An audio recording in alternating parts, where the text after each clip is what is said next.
Paramhans परिव्राजकाचार्य अष्टोत्तर Shri Shrimad divine grace अभय चरणारविंद भक्ति वेदांत स्वामी श्री प्रभुपाद की अनंत कोटि वैष्णव वृंद की श्रीमद् भगवद गीता की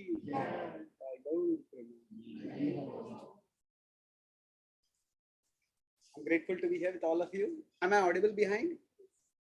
Thank you. So I'll be here for this long weekend and we'll be having 6 sessions where we'll try to understand the overall topic of free will and destiny. And today, so each of these topics I'll be relating with one primary story from the Mahabharata and one verse from the Bhagavad Gita. And each class can be understood on its own.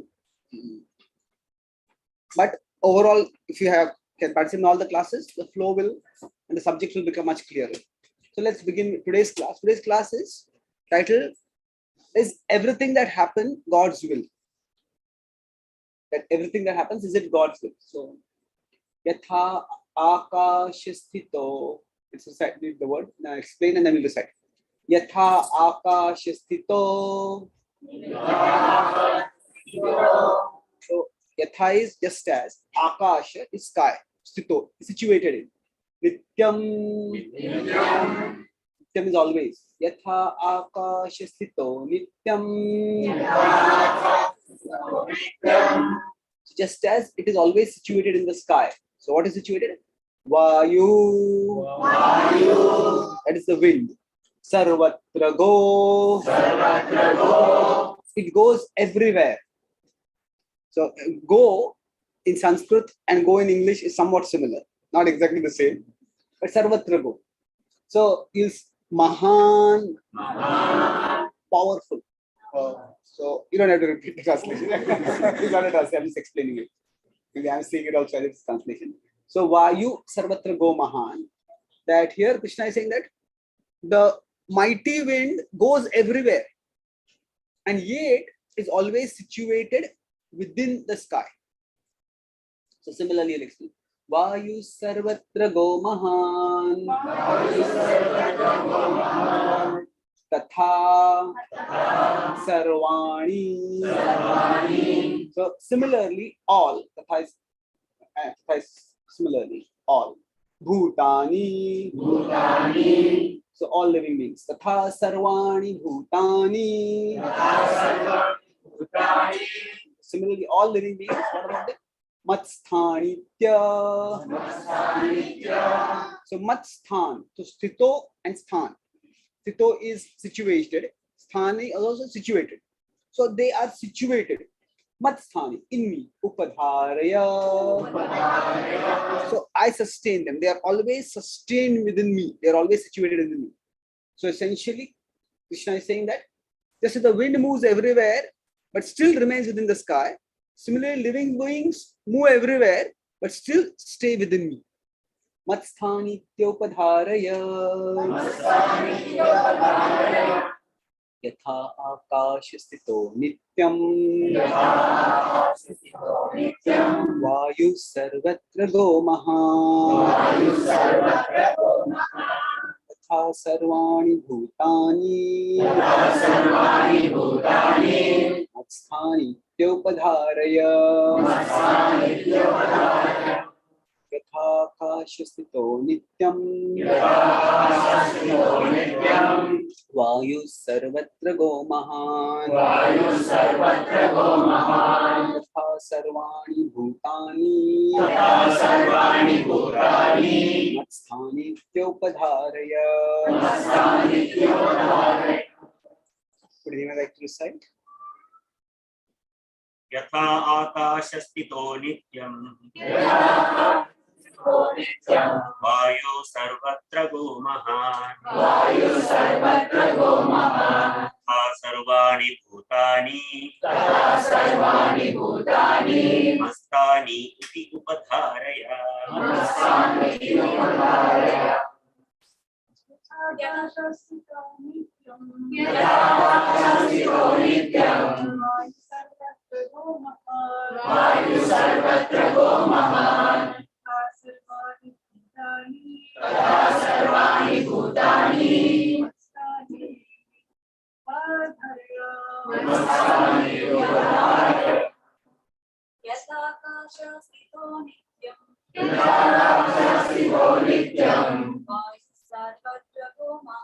Vayu Sarvatra Go Mahan. Tatha Sarvani Bhutani. Mastani iti upadharaya. Many of the children like to recite? Yes. Yatha Akasha Sthito Nityam. Vayu Sarvatra Go Mahan. Tatha Sarvani Bhutani. Matstani iti upadharaya. Anyone else? Their children would like to recite? Oh, sorry.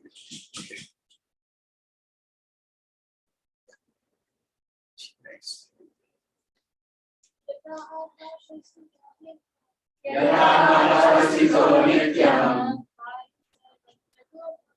Vayu Sarvatra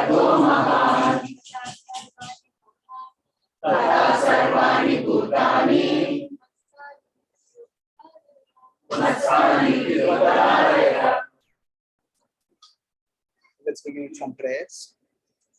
Om Jnanatimirandasya Jnananjalishalakaya Chakshurumilitam Yena Tasmai Shri Gurave Namaha. Namo Vishnupadaya Krishna Bhutale Srimate Bhaktivedanta Swami Nityanande. Namaste Saraswati Deve Gauravani Pracharine Nirvishesha Shunyavadi Vajrasamarine Vanchacharutarunascha Prasindhubhya Evacha Patitanam Pavanebhyo Vaishnavebhyo Namo Namaha. Jai Shri Krishna Chaitanya Prabhu Nityananda Shri Advaita Gadadhara Srivasadi Gaura Bhaktavrinda.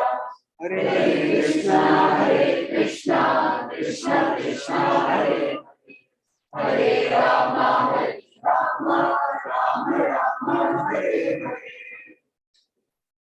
Hare Krishna. So, the topic we are discussing is that free will and destiny.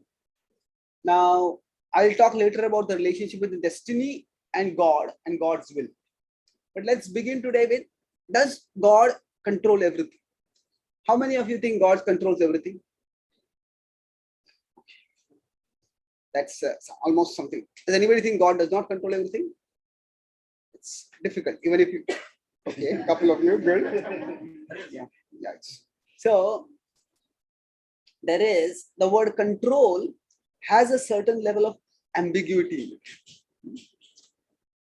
Control can mean that when we control something means that it moves exactly the way we want it, or control means that when things go way too much out of control, we can gain control over it. There are two different senses to it. It's like if a person is, say, driving a car, then the car is in their control. What does that mean? That means that if the car starts veering out of control, they'll get it back on the road. But does that mean that that person exactly on the road, okay, I want the car to go exactly on this point. I want this wheel to move over here. I want to move this wheel over here. So control doesn't have to mean absolute control. Or if we consider the head of state or the police is in control of the town. You say, okay, there was a crime wave or there were riots. Now the riots have gone. The police is in control. So the situation is under control. Now, does that mean that everybody is like a slave or a robot doing what the police wants to do? No.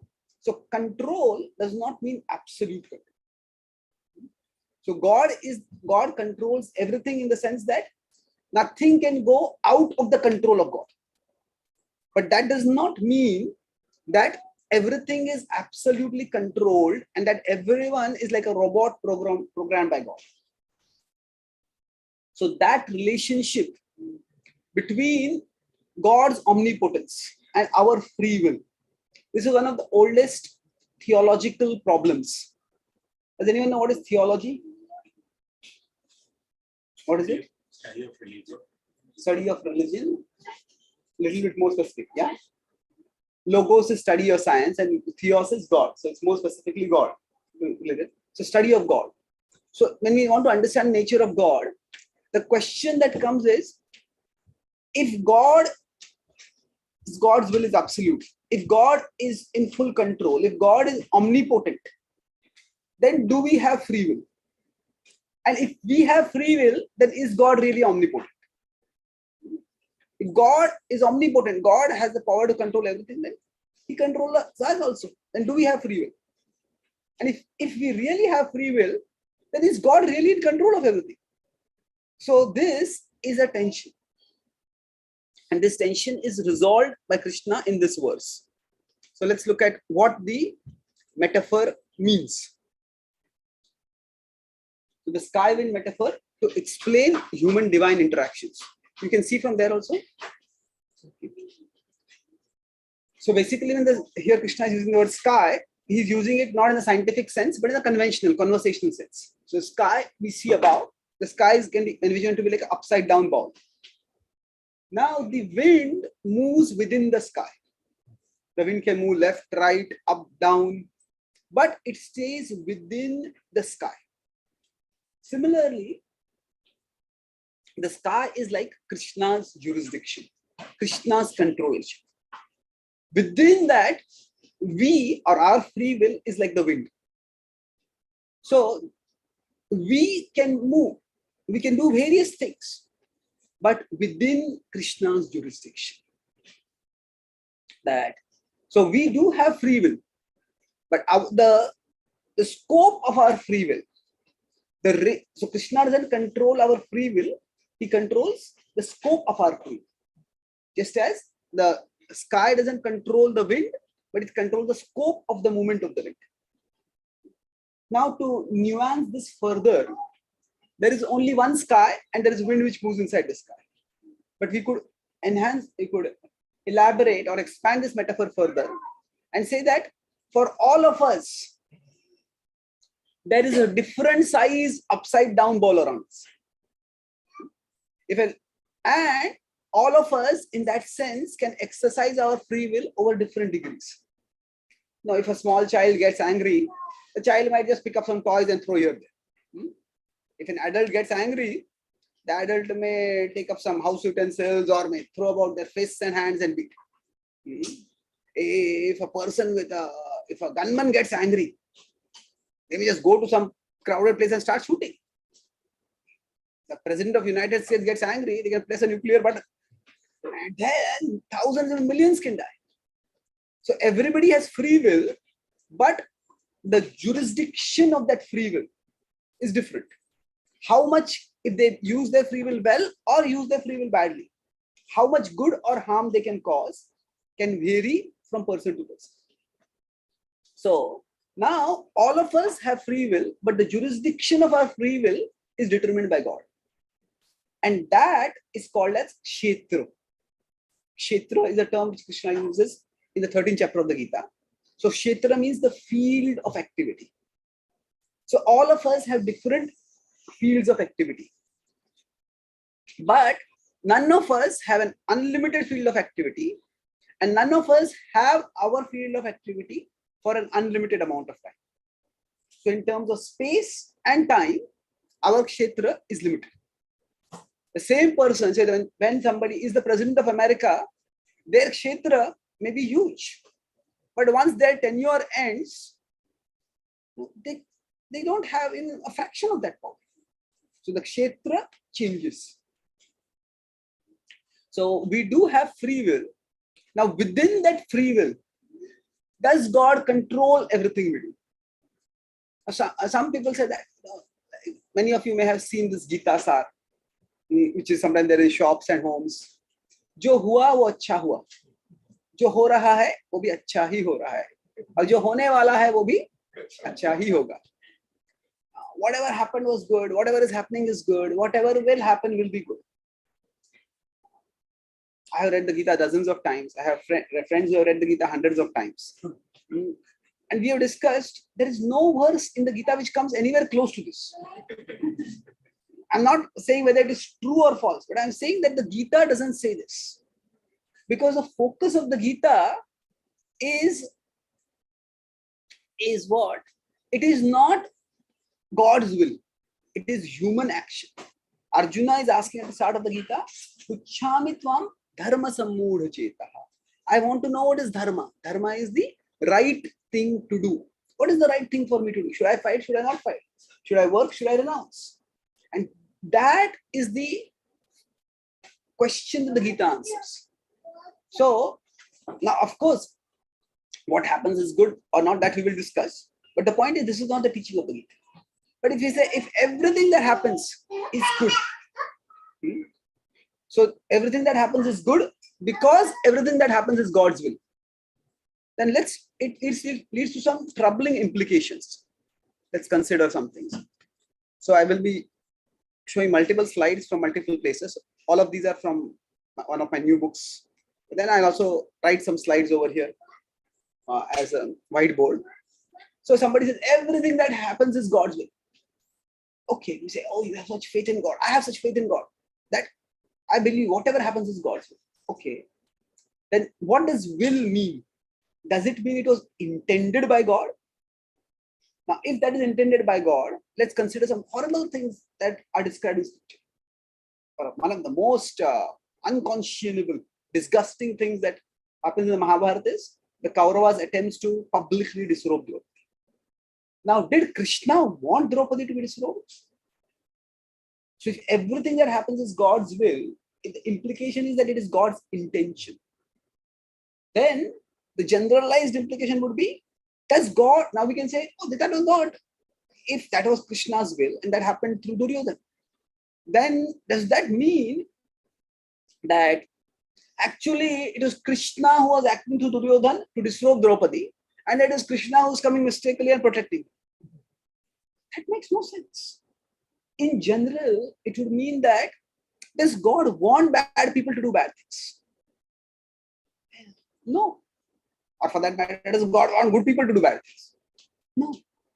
So, when we say everything happens is God's will, that does not mean it's God's intention.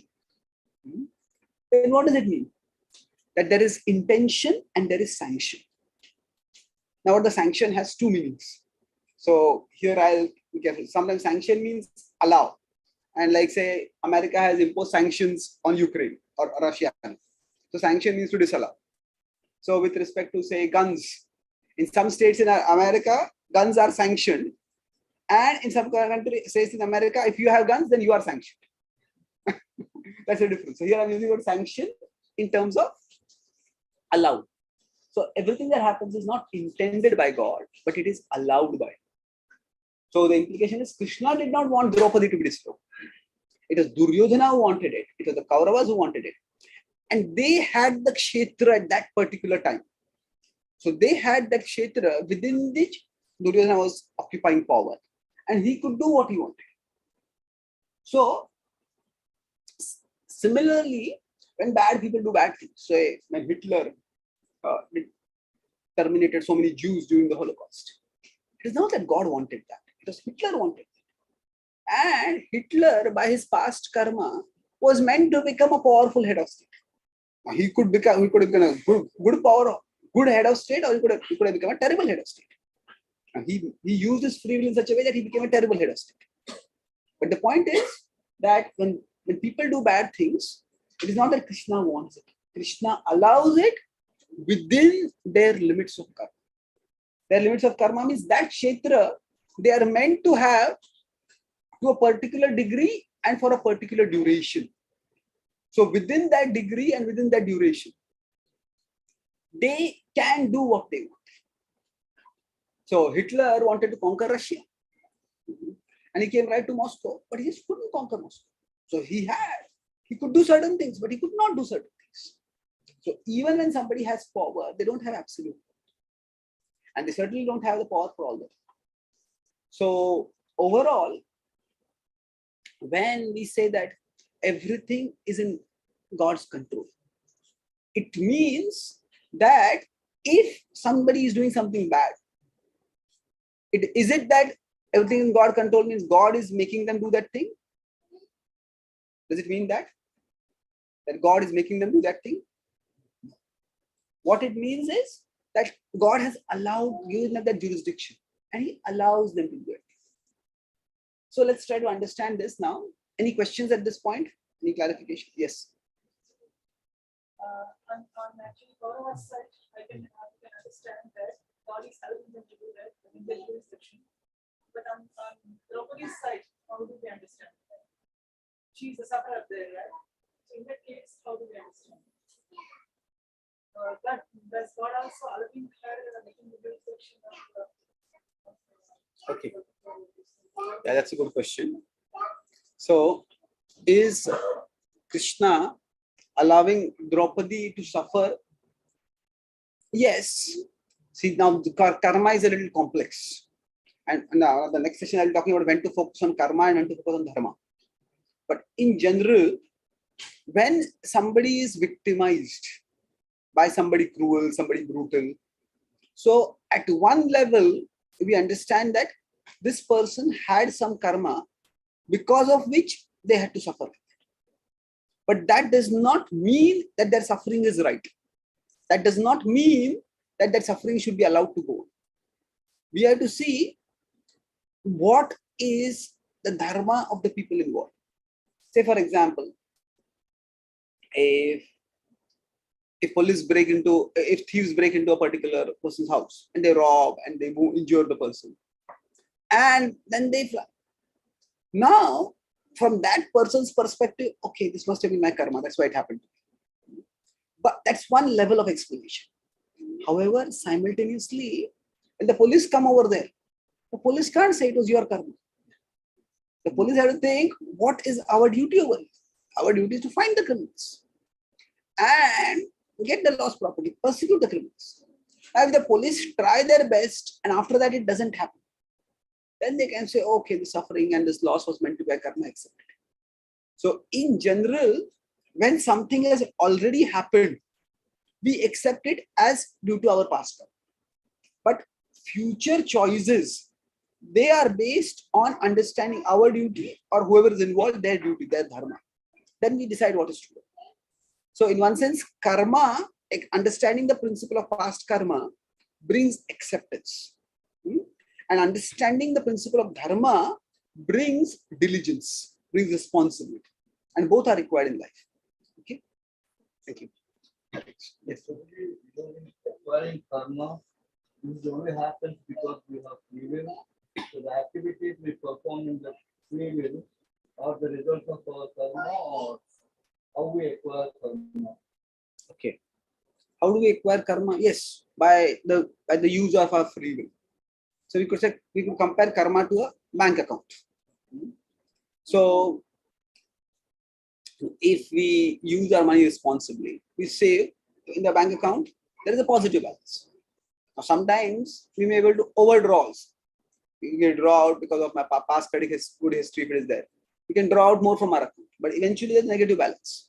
And the negative balance will come and hit us. So we'll have to pay for it eventually. So we could say like a karma is like a bank account, and the actions that we do, if the actions are responsible, if the actions are virtuous, the actions are done in the mood of service, then all this goes into positive. When the actions are done out of selfishness, when the actions are done out of greed, when the actions are destructive, then those actions lead to negative in the karmic bank account. But the difference here is that both positive and negative accumulate. And the positive they don't cancel each other usually, they accumulate. So the positive of our karmic bank account from our previous lives and again from our previous life in this life, they lead to the situations we face in the present. They lead to the good situations we get. And the negative aspect that leads to the problems that we face.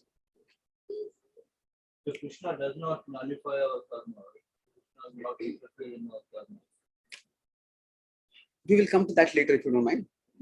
It is something which needs more elaborate discussion. Yes, in Bhakti, Krishna does help us deal with our karma, but exactly what he does, we will discuss a little later. Yes. Clarification of Mataji's question. So, I think you said that if there's somebody suffering, how do we respond to that? That's the karma. But can one suffering be caused by the misuse of somebody else's free will? So the drop of the suffering, can it be caused by the misuse of all of us free will? So if I understand your question, you're saying, even if Draupadi does not have any bad karma and any karma to suffer from, so can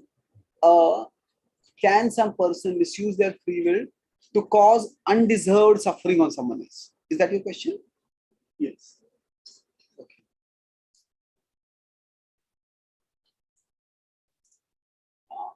Well, philosophically, no. Historically, possible. What do I mean by that? Philosophically, the world is arranged in such a way that we all,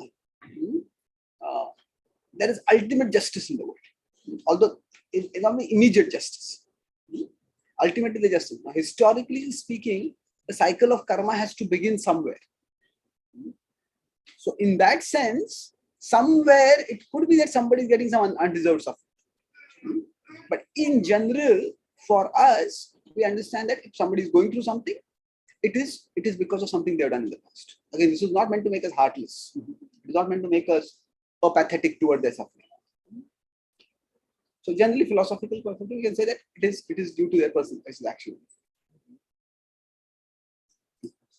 Thank you for addressing this topic. This topic has come up so many times. But I'm trying to understand, like, even with free will, like Kaurava's, the ability in man is Krishna, right? The ability to do anything. And I want to move my hand, that is Krishna's, is giving the source of that power. So the ability for Dushasana to even try to destroy Draupadi came from Krishna. So if he wanted to, if he didn't want it, he could have withdrawn that ability from Dushasana and made him paralyzed or something. Why not do that? So Krishna had the ability of Duryodhan also, Dushasana also comes from Krishna. So Krishna didn't want Draupadi to suffer. Why did he not take away the power of Dushasana? Yes. The point is that when Krishna comes in this world, he comes to Dharma Samsthapana and establish Dharma. Now, establish Dharma, what does it mean? Because generally we think that, okay, Krishna, Vinashaya Dushkritam, Paritaranaaya Sadhana, that he neutralizes those who are vicious and he empowers, establishes those who are virtuous. And that is true. But along with that, there is something more important also.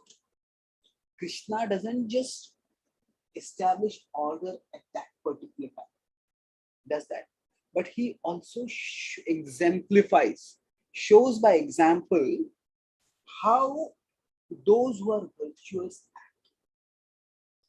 See, one of the biggest philosophical questions is, why do bad things happen to good people? Now, in general, if you look at the Ramayana, the Mahabharata, in the Ramayana, the central character is Ram, who is God. What bad karma could he have done to have suddenly been exiled? Similarly, we can consider the Pandavas. They are also virtuous characters. Parikshit Maharaj is a virtuous character. So the idea is, in scriptures, especially when there are exalted souls involved, Krishna, in one sense, through their examples, reframes the question. Although philosophically, through karma, the question is answered when bad things happen. Sorry, why bad things happen to good people. But it is through dharma that Krishna demonstrates the answer rephrased. The answer, the question rephrased is not why do bad things happen to good people, but when bad things happen to good people, what do good people do? And that example is far more important. So Lord Ram, when he's exiled to the forest, he doesn't become resentful, he doesn't become depressed, he doesn't become hopeless. He still, with dignity, with integrity, he accepts that. Same with the Pandavas. Even Draupadi's story we'll discuss a little later in our future session, that how she remains virtuous, she remembers dharma, she remembers the Lord, even when she's going through that terrible condition. So these examples are what are the legacy of the Lord's footsteps. The Lord doesn't, when he says dharma samsthapanarthaya, he will establish practical order over there at that time. But Krishna came 5,000 years ago. He established dharma. And then within a generation or two, Kali Yuga came. Parikshit Maharaj was cursed. And then the dharma was lost. So what you may say, what lasting gain is there? The lasting gain is that Krishna said through the Pandavas gave an example of how to act virtuously. So that's why Krishna sometimes allows wicked people to trouble his devotees, so that through their example, it is demonstrated that when bad things happen to good people, what do good people do? And that is an enduring example of establishing that. Any other questions? So now, if everything that happens is under Krishna's control, that's the point. So I will try to tell the story related to the empower, with the idea of ability. So the Pandavas, how many times were they in the forest? Does anyone know? Yes? 13 years. 13 years. Very good. Thank you. That was That was so. This exile was this their first stay in the forest? The second, third, fourth. Second, fourth. Okay, let's try to get the numbers. Okay, let's try to get specifics. So, when was the first that the Pandavas were in the forest? They were born in the forest. They were born in the forest. Yes, thank you. So that was they stayed in the forest till Pandu passed away, and then Kunti was brought by the sages to the Kuru kingdom. Then second time, when did Pandavas go? When their houses full. Oh yes, good, thank you. In the house of Varanavar, the house of Lac was burned. That's the second time they went to the forest. And then the third was when they lost in the gambling match and they were exiled. So, in the third time, when the Pandavas were in the forest, in one sense, Duryodhan had been triumphant. His schemes had worked. He had got the Pandavas' kingdom. He had the Pandavas all miserable in the forest. But somehow, see, when there is envy targets the envied but torments the envious. Envy is directed towards someone. I'm feeling envious of that person. But that person may not even know that I'm envious. Envy targets the envied but torments the envious. It is I who am tormented. If I see, oh, that person has a bigger house. Oh, that person has a bigger car than me. I feel tormented. So that was Duryodhana's plight. Duryodhana was in wealth, the Pandavas were in poverty. But Duryodhana was not happy. He wanted that the Pandavas should see how wealthy I am and how poor they are. Then I will be happy. Not only I will be happy, it is like, then I will see their misery and I will be happy. So I saw an ad for a car. It's like the car's ad said, ride this car and enjoy the envy in your neighbor's eyes. Now, okay, there are different kinds of enjoyment, but enjoying someone else's envy, that's not a very laudable standard of enjoyment. All that has happened tomorrow, they might get a better car and they will enjoy the envy in our eyes. Where is this going to end? So anyway, that's a long story. I won't go into the full story here. So he goes there with all his wealth, with his queens, with his horses, elephants, and he tries to parade his wealth to the Pandavas. But somehow over there, he angers some Gandharvas. And he gets into a fight with the Gandharvas. See, generally, one of the characteristics of Rajoguna is the mode of passion. In Rajoguna, we tend to overestimate our abilities. It's like somebody who is very proud of their wealth. They say, I can buy anything. Sometimes they say, I'm so wealthy, I will not even look at the price, I'll buy it. And then they look at it, hey, this is too much. It's like that. So, Duryodhana is, I am the king. I have outwitted the Pandavas. I send them to the forest. Who are these Gandharvas? I can defeat them. So, he gets into a fight with him. And the Gandharvas defeat him. And then, what happens is, he's arrested. And then, they are on one side of a river and the Pandavas on the other side. So, one of the soldiers in Duryodhana's army escapes and he flees and goes to Yudhishthira. And he tells Yudhishthira, oh, the Kauravas have been arrested. So now Bhima, what do you think is Bhima's reaction? At last the gods seem to be doing something for us instead of against us. He said so many bad things were happening to us, now some bad things are happening to our enemies. So then Yudhishthira says, Yudhishthira sometimes he's the older brother, but sometimes he takes a paternal role. And he says to Bhima, oh child, do not think like this. Now Bhima, I'm not a child. I am the world's most powerful mace warrior. That itself incenses Bhima. I says, between us we may be 105. 100 versus the 5. But for the world, we are all Kurus. We are 105. So they have not, when the Gandharvas have arrested Duryodhan, they have arrested the The Kaurava ladies, they have dishonored our dynasty. Go and protect the honor of our dynasty. And Duryodhana has no interest. Sorry, Bhima has no interest. Duryodhana had got what he deserved. Now Yudhishthira is also very intelligent. Yudhishthira, after all, is a king. He's a diplomat. He says, "Oh Bhima, what can give you greater joy than to have your enemy depend on your misery? Sorry, your rival depend on your mercy to become liberated. Go and free him." Yes, Bhima says, yes, I'll do it. So then Bhima and Arjuna go, and they don't have to fight with the Gandharvas. They fight briefly, but the Gandharvas, they arrive at a settlement. And the Gandharvas say that these two people, this Duryodhan, he has tormented you so much. Why do you want to support him? He says, actually, we are only doing what Yudhishthira told us to do. That's what Arjuna says. Then they said, let's go to Yudhishthira. And then Yudhishthira now takes a paternal role towards Duryodhan. He says, oh child, do not be mischievous like this. And Duryodhan just cannot bear the humiliation. He says, he says to Pandavas that, you have done me a great favor. It's like with a great grudging attitude. Like, somebody does some favor to us and we just don't like them also.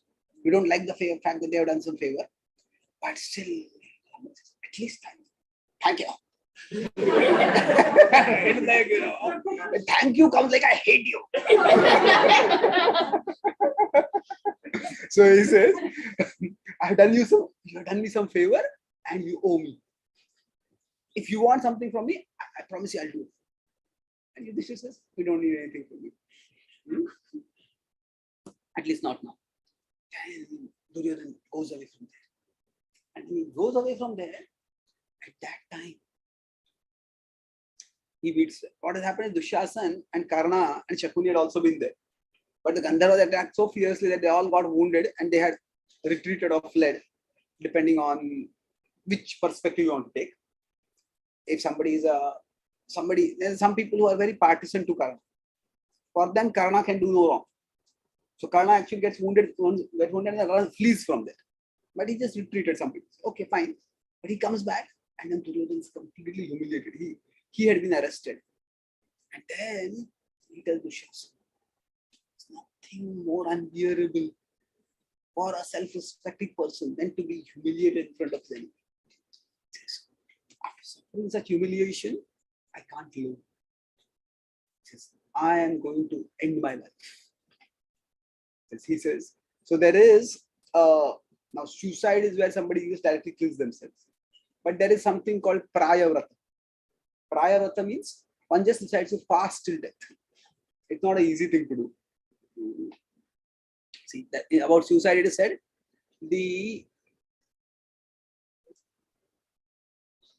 act is courageous, the action is cowardly. What does it mean? That actually we all love our life. And to end one's life, to think of ending one's life, that is courageous. But the reason why somebody may be ending their life, because I'm frustrated with life, I'm never able to do anything properly, nothing is succeeding. That frustration, that is coward. So the act of courageous means what? Some people may say that I'm going to end my life. They say, I'm going to lie down on this railway track and the rail will go over me. And they lie down and then the rail starts coming. They hear the sound and they get up. Maybe next time. So the act requires courage. But the reason for the action is often cowardly. So anyway, Duryodhan says that I am going to end my life.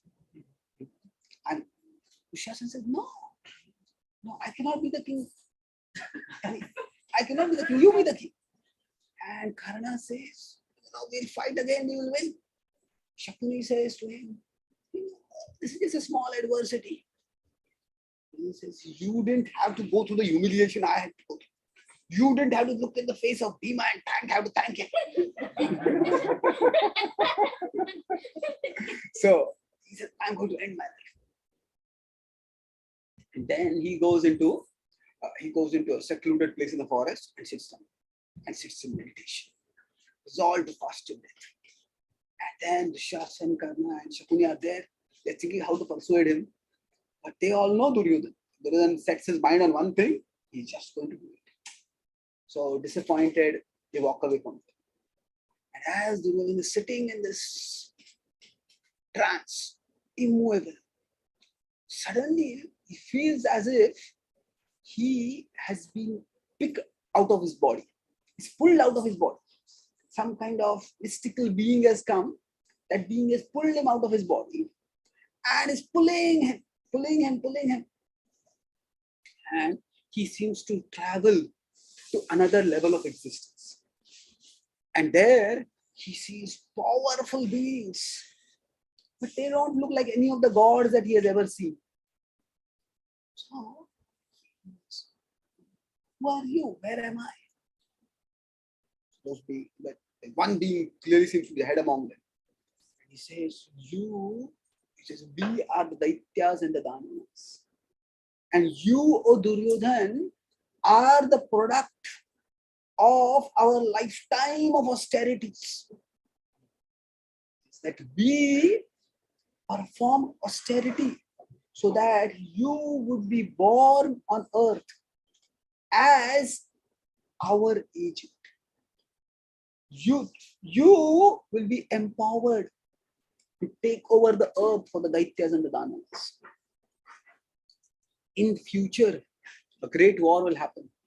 And at that time, we will enter into the bodies of even the virtuous warriors on your side. We will enter into the body of Drona. We will enter into the body of Bhishma. And they will fight forgetting all virtue. We have empowered your body. That's how you are such a great mace fighter. We have great things in store for you. You will rule the earth because you foolishly got frustrated. You are disrupting great plans. That's why we have called you here. Duryodhana is amazed to hear all this. Okay. Here's the sentence. Do not be discouraged. Victory will be yours. And then, as he's looking at it, he tries to talk something, but he only hears what they're speaking. And then he feels himself again transported back. And he's transported back and he's back in the secluded place in the forest, sitting in meditation. And looks around. Oh, he's back. And he's just thinking what actually happened. And then in the meanwhile, Dushasana, Karna, Shakuni come back. And then Dushasana says, oh brother, you have been my leader. You have been my guide. I cannot live without you. I cannot be the king. Please come back. And Dushasana says, your words have changed my heart. Your earnest entreaties have won me over. I will come back with you. And Dushasana becomes delighted and they embrace each other. So here, what has happened is, Duryodhana believes that he is empowered. And Duryodhana is thinking, was this actually a reality? Was this actually some vision? Was this imagination? Yes, doesn't matter. So I'm going to fight this war. I'm going to win. I will outwit the Kaurava, outwit the Pandavas. So what has happened over here is, going back to our earlier diagram, see, Duryodhana had some power, but he, like the upside down bowl, he had a significant power. But at a particular point, he encountered the limits of his power. He thought, I can defeat anyone, but he was defeated, and not just defeated, he ended up humiliated in his encounter with the Gandharvas and his attempt to humiliate the Pandavas. So at this point, when somebody encounters the limits of their free will, that means, oh, I tried to do this, I cannot do this. Then what is the response? So a wise person will discuss how Arjuna responds or Yudhishthira responds when they face limitations. Here, his response goes into two extremes. One is, in nowadays we have something called as manic depressive personality or personality disorder. So manic means that person is Rajoguna, they have so much energy that it feels like they can do 10 people's work. And then when they go depressive, they want to sleep for 10 days. It's like this super energy and super apathy. So initially, what happened was something similar. When he faced the limits of his power, he went into such depression that he wanted to end his life. What is the point of living itself? But then he got some idea, some impetus, some vision, and he said, yeah, I will gain power. And I'm going to win the kingdom. So what happens is, although there is, for him it was adversity to be humiliated. That adversity does not lead to any contemplation. That adversity does not lead to any insight. Because in Rajo and Tamoguna, it is buffeted. Oh, either we underestimate our power or we overestimate our power. We don't try to understand reality. So Duryodhana, now when this whole incident happened, Duryodhana was humiliated. Now, it could have been an incident for him to turn toward reality, to develop some humility and to stop antagonizing the Pandavas. Can anyone say what is the difference between humility and humiliation? Are the two the same, first of all? No. No. Okay. We all agree about that. Okay? Then what is the difference? Yes. Well, that's like saying that it's true, but like it's saying to be happy is to be joyful. It's true, but it is a tautology. It doesn't answer the question. Right? So, what is the difference between humility and humiliation? Humiliation is made humble by force, or in spite of one's desire to become. There is no desire; it's by force, imposed. Good point. It's by force. People destroy humility. Humbleness, you don't think of yourself. Yeah, very nice. Good point. Thank you. It's very good answer. I put it, yes, one more answer.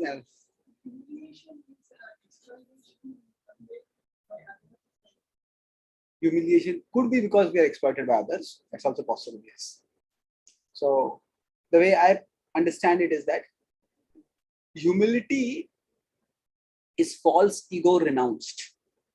Humiliation is false ego crushed. So I don't need for the world to think that I'm a very big person.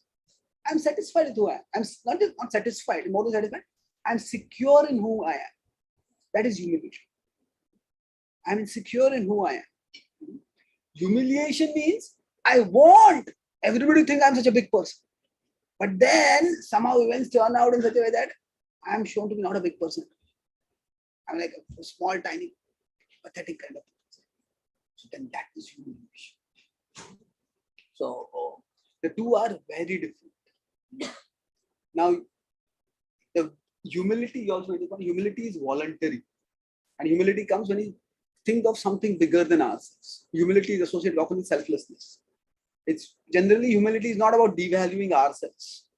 It is about valuing something bigger than ourselves. So a humble person is not just somebody who allows everyone to walk over them. Humble person is just not too concerned about themselves. So if a humble person comes to a temple, say, okay, where is Krishna? I want to offer obeisance to Krishna. Where is some devotee? I want to serve devotees. If a proud person comes, say, okay, when I come to the temple, how many people offer obeisances to me? That's what they don't even see Krishna first. See how many people are going down to. So that's unfortunate. We don't come to Krishna, we don't come to a temple to be respected. We come to the temple to offer our respect to God. So humility and humiliation are different.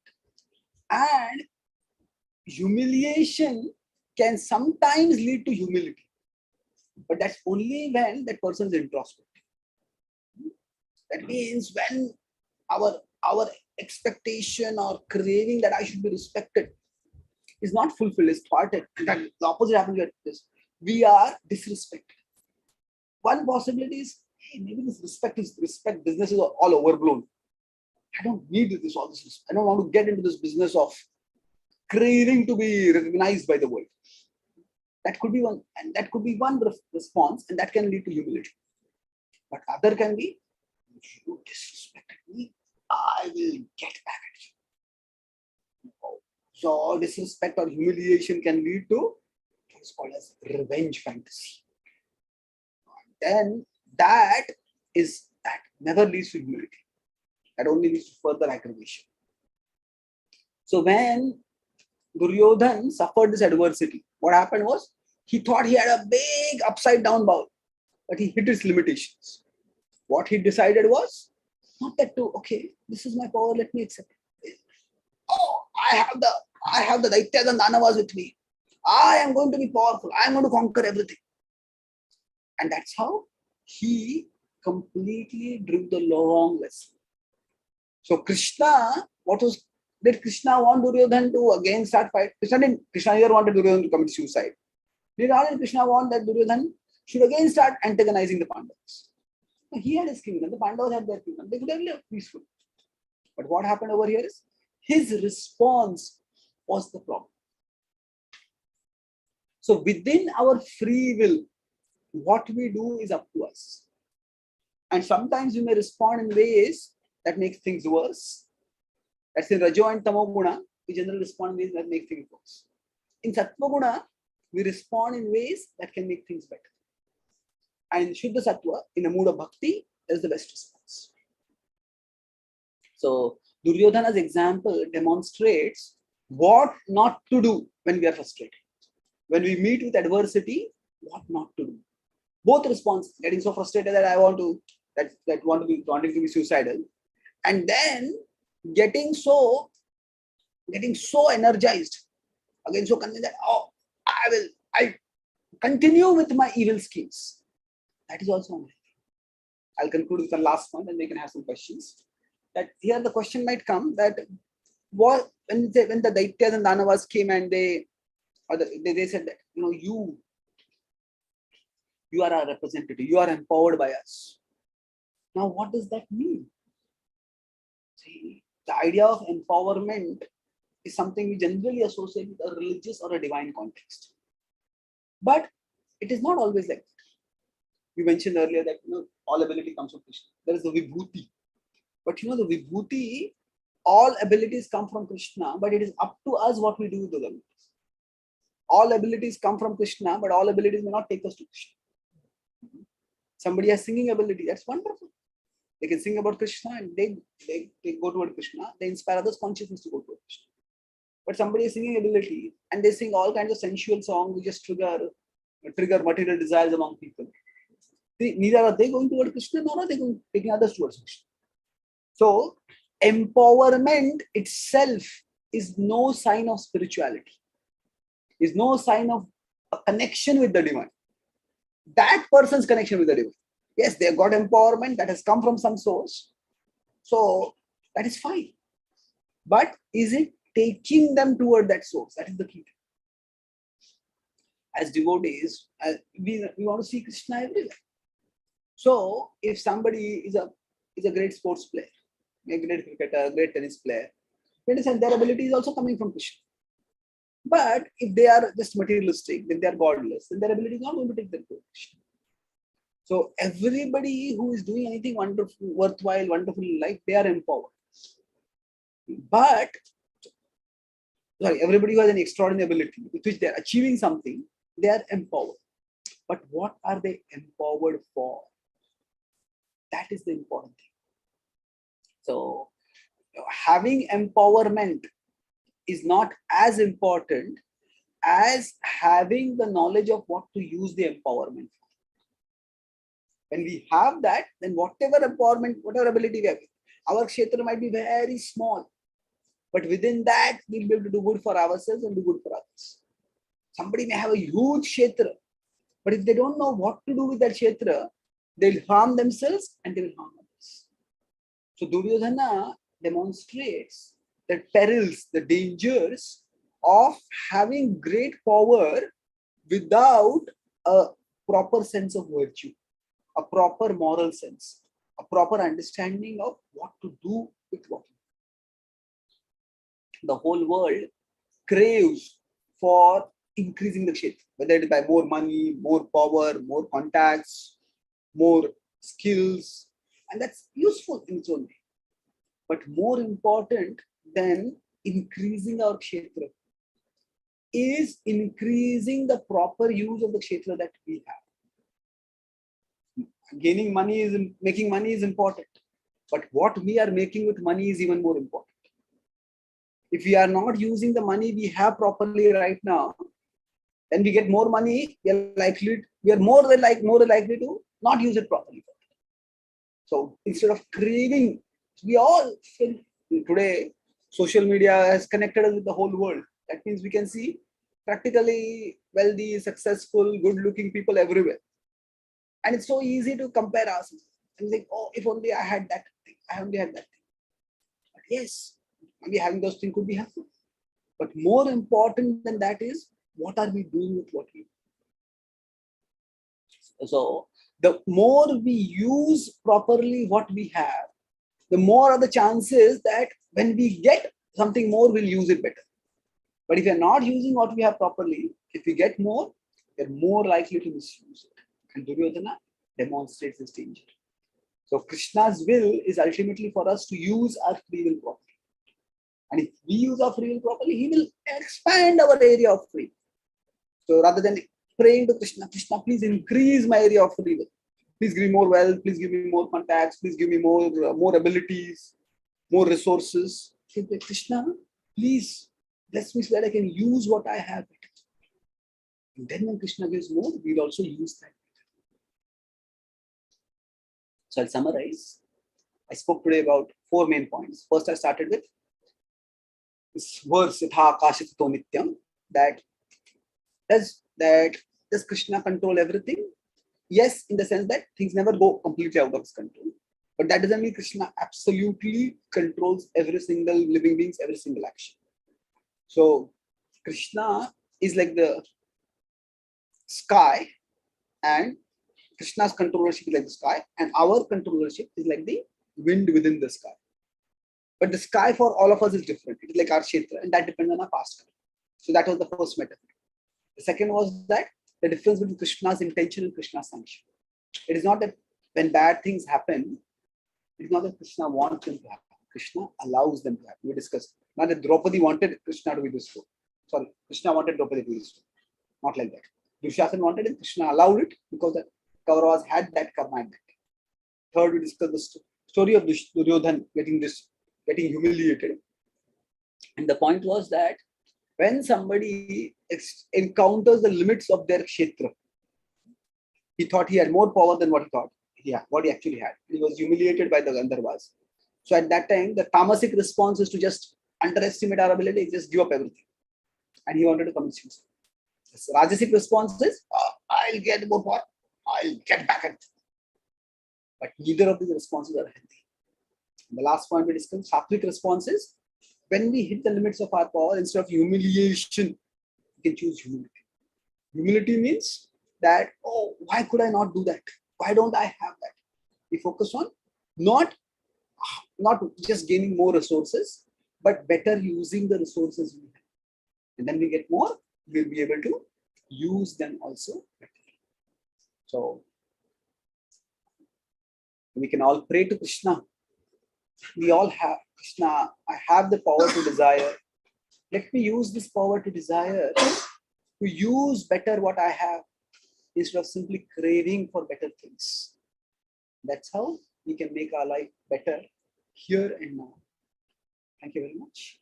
Hare Krishna.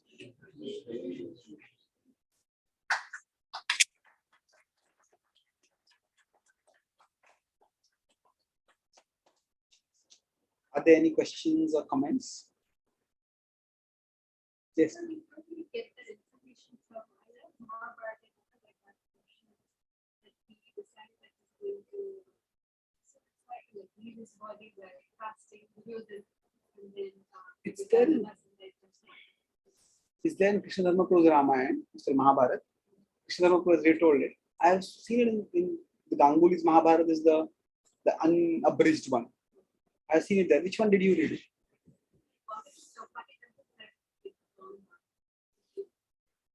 I think that's Sri Galim Prabhu's.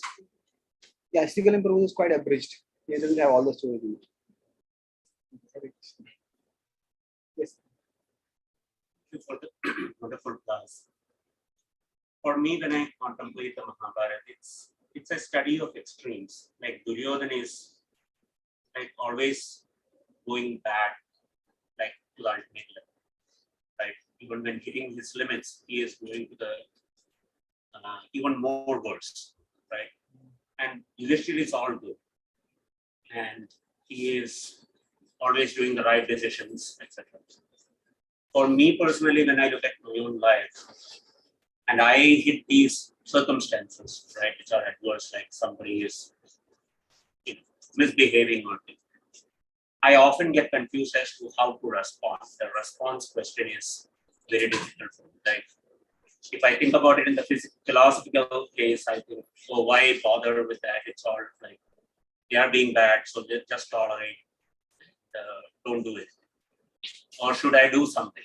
And am I being bad like them? Am I being like them in a way?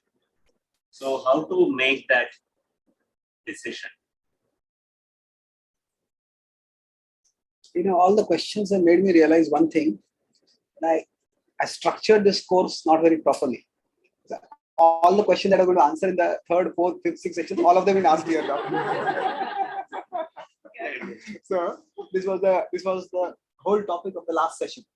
How to create the best possible future for us. But but I can answer briefly right now. See, basically, when we face problems, in principle, we understand it's because of my past. But that in itself does not determine what is our value. Krishna in the Bhagavad Gita tells Arjuna, tolerate. That's 2:14 in the Gita. But then, why does Krishna say, okay, tolerate all the atrocities that Kauravas have done to you? Why fight the war? That is not the intention of tolerance. The tolerance that Krishna means over there is you have a difficult duty where you have to fight against your elders, venerable elders like Bhishma and Drona. And that will be painful for you. Tolerate that pain. So, why the difference? Why not tolerate the pain that the Kauravas have caused humiliation, caused suffering to you? Because Arjuna is not just fighting to get even. If the Pandavas had been just fighting to get even, then they would never have agreed to a peace proposal with just 5 villages. And they didn't have to agree. They actually offered that proposal. So the point was that Duryodhana was a vicious ruler. And if he got unfettered power, he would have exploited his citizens. It was true that Duryodhana didn't exploit his citizens much when the Pandavas were in exile. Because that's why he just wanted to win his citizenry. Because he knew eventually the Pandavas are going to come back.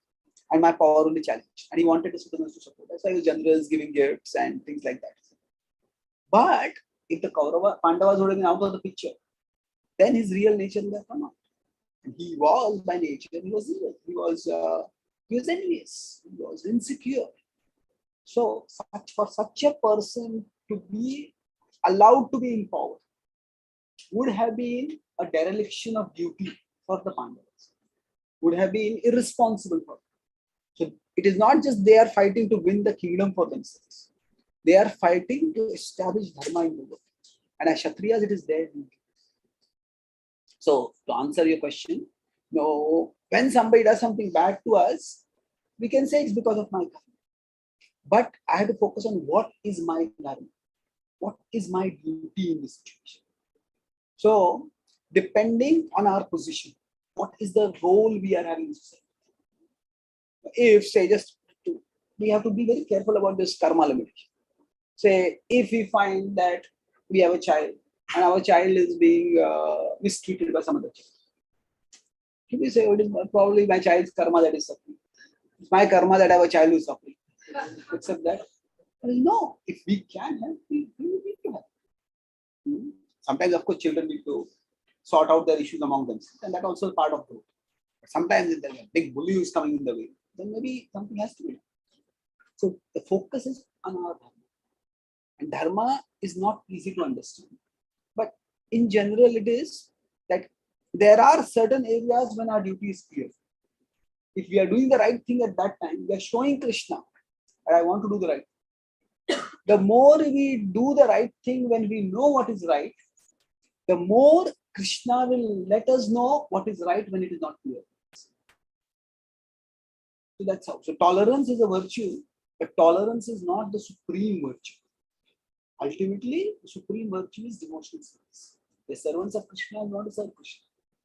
And sometimes that means tolerating difficulties. Sometimes it means changing the situation in a mood of service to Krishna. It's a brief answer, but the most elaborate systematic answer is the last question. Thank you. Yes. Actually, I have a question. As we were in education, so please let me know the understanding. We issues of theory. Now, just a little bit of the our theory, the boundary of our free will. Is it being right?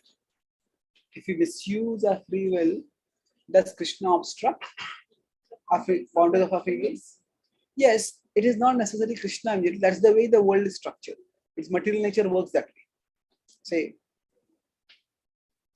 if somebody has a driving license and they drive drunk, what happens is they get some warning. If they do it again, their driving license is suspended. So that's the way things work in normal life also. We are given some power, some privileges. If we misuse them, then those privileges are withdrawn. That is the way material nature is structured. But the difference is, so it's true that when we misuse our free will, we misuse whatever power we have, it will be withdrawn from us. However, the difference is that for different people who have different karmas from their past, our past good karma can sometimes delay the results of our present bad karma from coming upon us. It's like say somebody has inherited a lot of wealth and they are very wasteful. They spend money like anything. So now, normally if a person doesn't have much money and they spend like crazy, then what will happen is their bank balance will become empty and then their credit rating will get negative. They'll be hit with the consequence. I cannot spend like this. But somebody has a lot of inherited money, not earned money, inherited money, and they keep spending. Their recklessness will not have consequences immediately. But eventually the consequences will be there. And they will be even more severe in the sense because by that time they got in the habit of not just one time spending. See, once somebody spends recklessly and then they hate the consequences. Never do this again. But somebody has been doing this for 6 months, 1 year, 5 years because they had so much money. And then they lose it. It'll be even more painful.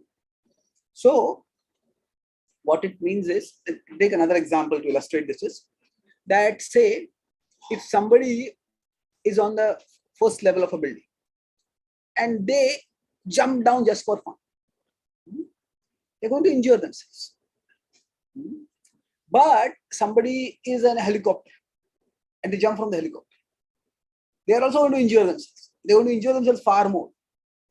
But in the intermediate, they may think I'm flying. They're not flying, they're crashing. But because they have gone to that height in the helicopter before, the crash will happen after a longer time. And during that time, they may think I'm enjoying. Maybe the wind is whistling in my ears, I can see all the sights. I'm enjoying. So sometimes some people have some good karma from the past. And that's why the consequences of their bad actions, in terms of suffering or in terms of the limiting of their free wills, they may not come immediately, but they are going to come. And that's why, in one sense, you can say that the worst thing that can happen to us when we do something bad is that nothing bad happens to us. If we do something bad and nothing bad happens to us, that is a bad thing. That is a terrible thing. Because that means we will start thinking, I can get away with this. On the other hand, something bad happens, we do something bad, and immediately something bad happens to us. We are held accountable for it. And we will not. That is the case, then how to understand that we are misuse of free will Krishna, but still right Krishna is Well, see, okay. I talked this with many parents. When I travel across, many parents say that, especially when the children come to teenage, it's like, where is my sweet shloka reciting child disappeared? Who is this, non-communicative, sullen teenager who's come in his place? So quite often, children are sometimes headaches or even heartaches for parents. But would any parent want to replace their child with a perfectly compliant robot? This robot will completely obey everything that is. We want obedient children, but we want love. We want them to see our guidance as love, and we want their obedience to be out of love. We don't just want obedience. So, if we had a perfectly obedient robot, well, there will be no love. And that's why that obedience would not mean much. This becomes a device for doing something. It's not a person with whom we reciprocate love. So Krishna doesn't want robots. Krishna wants us to use our free will to love him. So, at a deeper philosophical level, there are two ways of looking at this. I will explain both and then I will reconcile. See, one way of understanding it is that Krishna has given us free will. The other is that the free will is innate to the soul. It is not Krishna who gives it, it is innate to us. Because how is that? Because Krishna is God, Krishna is the supreme being. And being supreme means he has supreme will. And we are his parts. So as his parts, we naturally have free will. The difference is his free will extends over an unlimited jurisdiction. Our extends over limited jurisdiction. So it is not that Krishna has given us free will. It is that free will is innate to who we are. So that is the way we are made. And yes, misuse of free will can cause trouble, but actually the proper use of free will can also bring joy. In fact, it can bring eternal joy. So considering the potential for happiness through the free will, not just for Krishna, but even for us, the possibility of the misuse of free will is what you can say like an acceptable danger.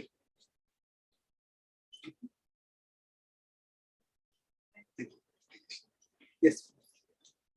Yes. No. My question is, we often hear if we all think positive, we attract positive things, and we think negative a lot of times, we attract negativity. Is that because Krishna sanctions it? Is that why it happens because they're constantly thinking about something positive? Desire that Krishna sanctions, how do we understand?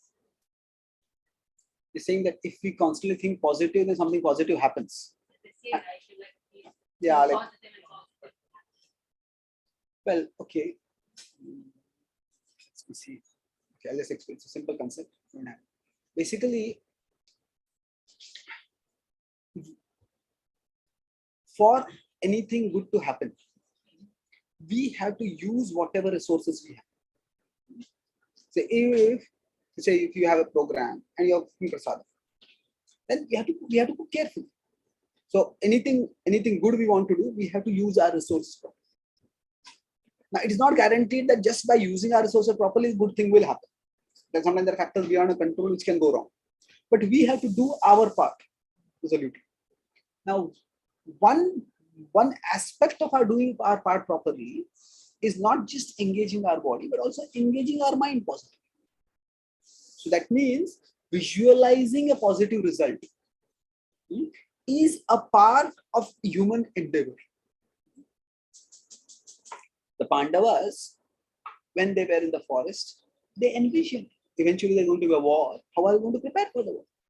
Bhima honed on his martial skills with base fighting. Arjuna went to the heavens and got, satisfied, worshipped the devatas and performed austerities and got further weapons. So they were anticipating future possibilities and they were preparing for those. So the positive visualization, we all have been given the intelligence and the imagination to envision what can happen in the future, both negative and positive. And envisioning the positive so that we can endeavor for it. We can make it happen. We can do our part in making it happen. That is a part of human endeavor. But the mistake, so in that sense, yes, we need to think positive. Because that's how we are using of the faculty, the God-given faculty of imagination to visualize a positive future, a better future, and then work towards it.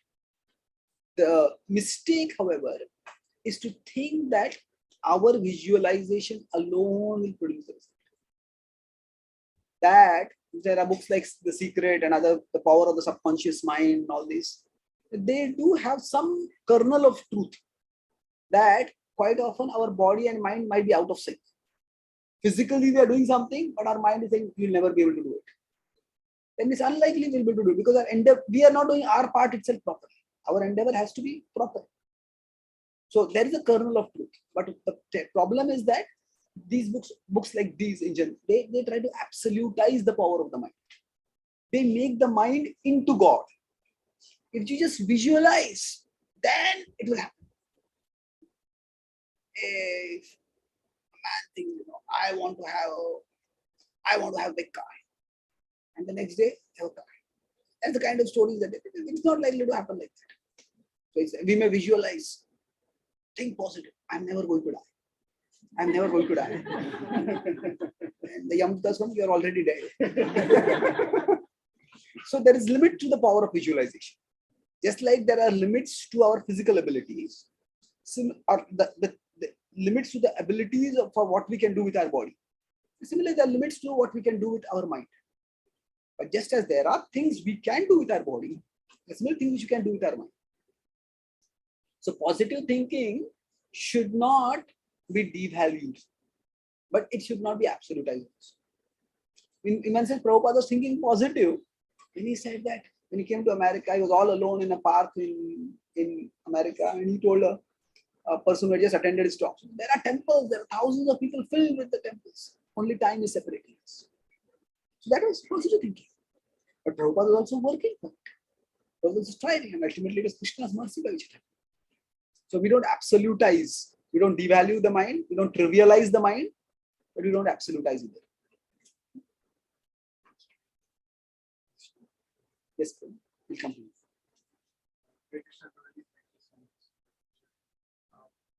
My question slightly deviates, but it's in Mahabharata. During Pandavas and Kauravas training, Drona was teaching them. It seemed that Arjuna was the most skillful. Arjuna was his favorite student. It's probably because he was always being obedient, paying attention, etc., and always following his instructions very precisely. And then Ekalavya, when he approached Drona, Drona rejected him, and I guess entire Pandavas, Kauravas, their Kshatriyas, it was their prescribed duty.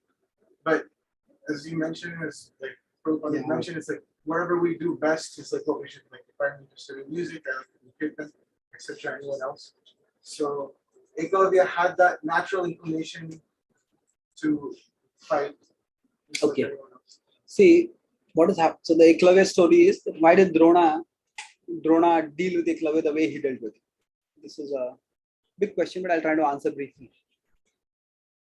The first is that Indian history, Indian epics have been repeatedly viewed through certain lenses.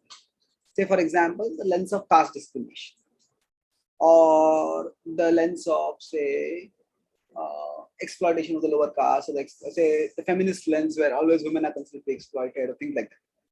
So the reality is often multifaceted. And here it is said, oh, Eklavya was out of a lower caste, and that's why he was first rejected, and then his thumb was taken away with it. Well, that's not the full picture. I would say that's not even a partial picture. You see what actually happened. That Drona had his academy, his Gurukul, in the Kaurava, in the Kuru kingdom. Normally Kauravas refer to the 100 Kauravas, but the whole dynasty was Kuru dynasty. So he had been quite poor before, and he had been given this royal facility to train the princes. And the Kaurav Kuru elders like Bhishma and others, they had said, yes, you can start your own academy, not just for training our children. You can, our princes, but others can also come. So he had established a huge academy, a huge Gurukul in the Kuru kingdom. And then Eklavya belonged to a tribe of Nishadas, which were insurgents. They were always disrupting the rule of the Kauravas. They were the kind of people who would be lawbreakers, basically. So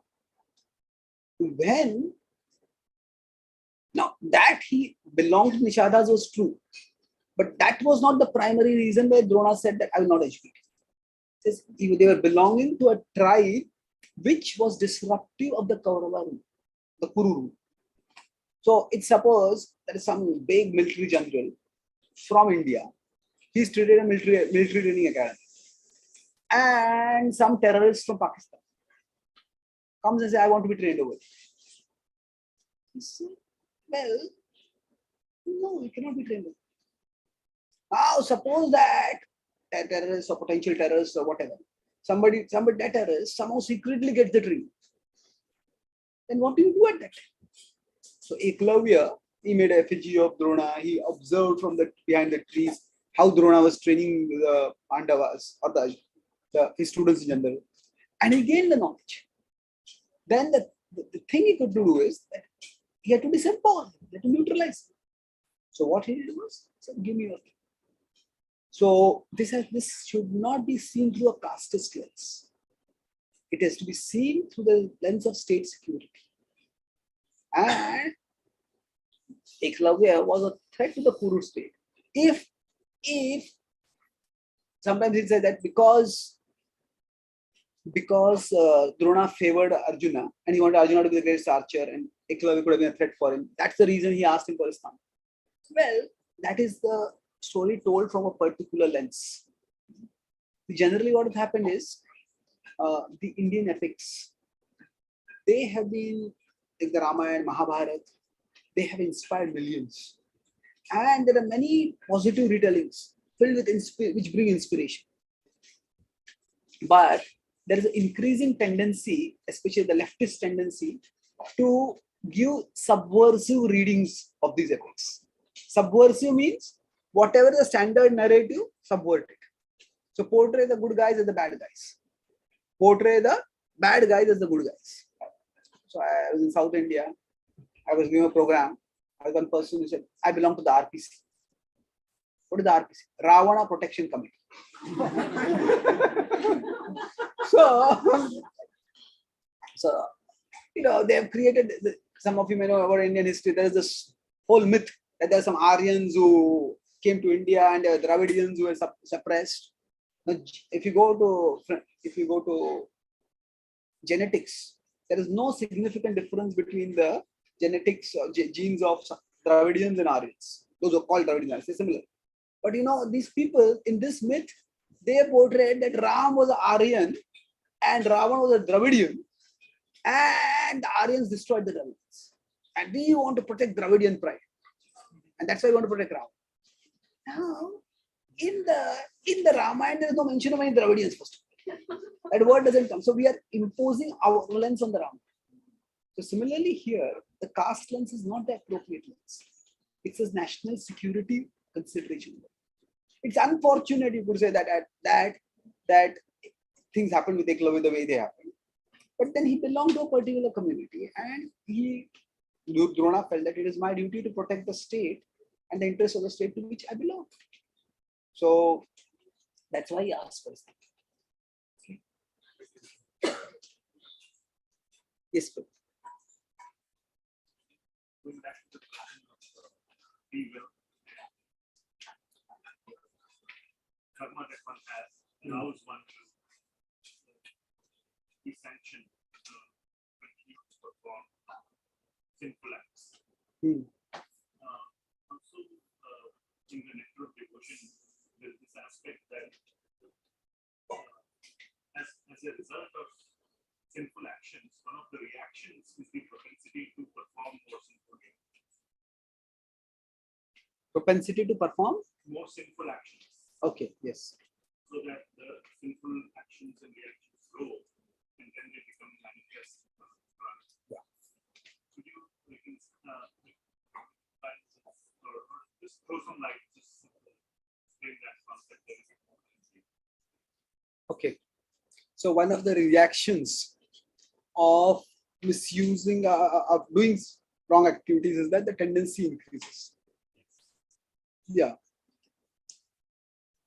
See, consider a snowball. It is coming down a hill. At the, let's see if I can find this image.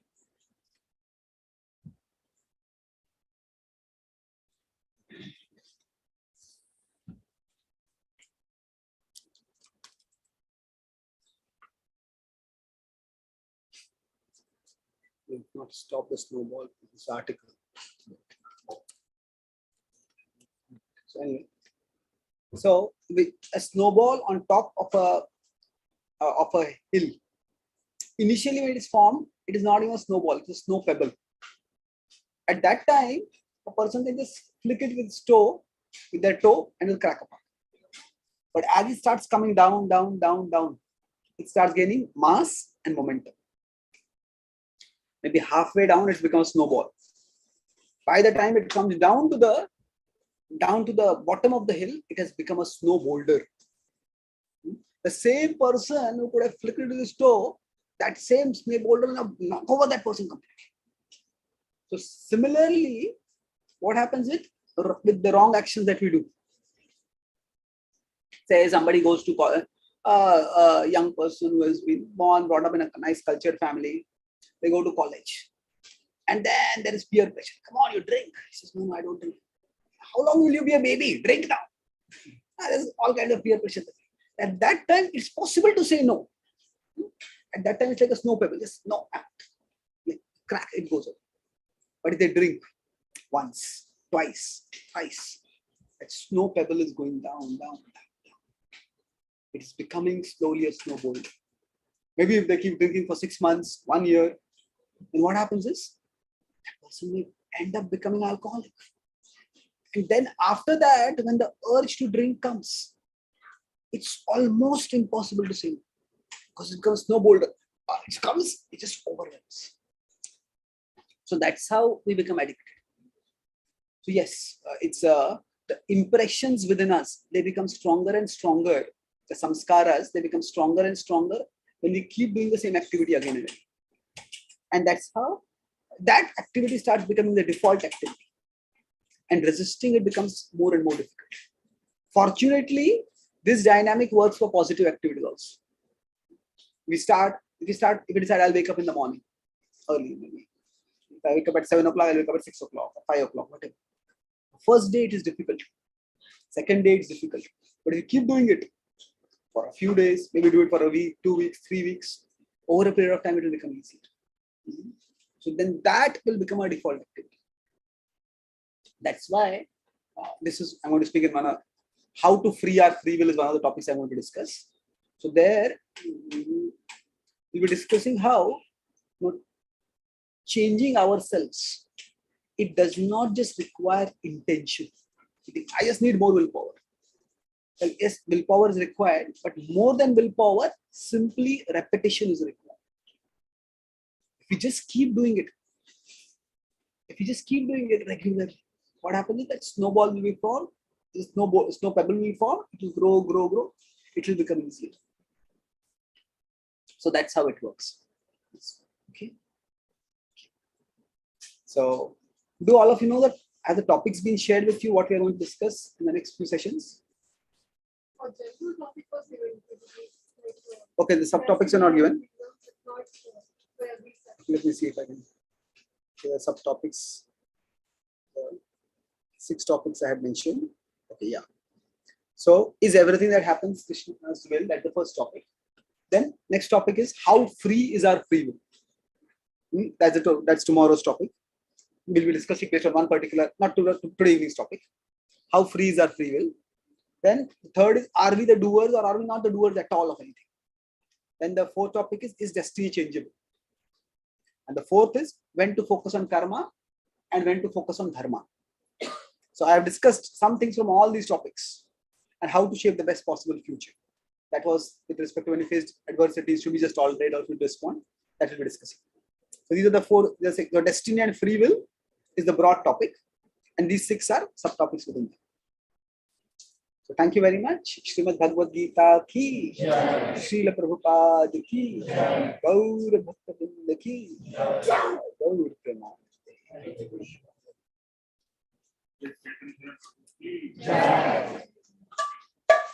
So your kshetra was restricted for 1.5 hours. Now it is. Thank you. Hare Krishna. Thank you so much for coming for the program. Thank you so much for your service and information you can add as well.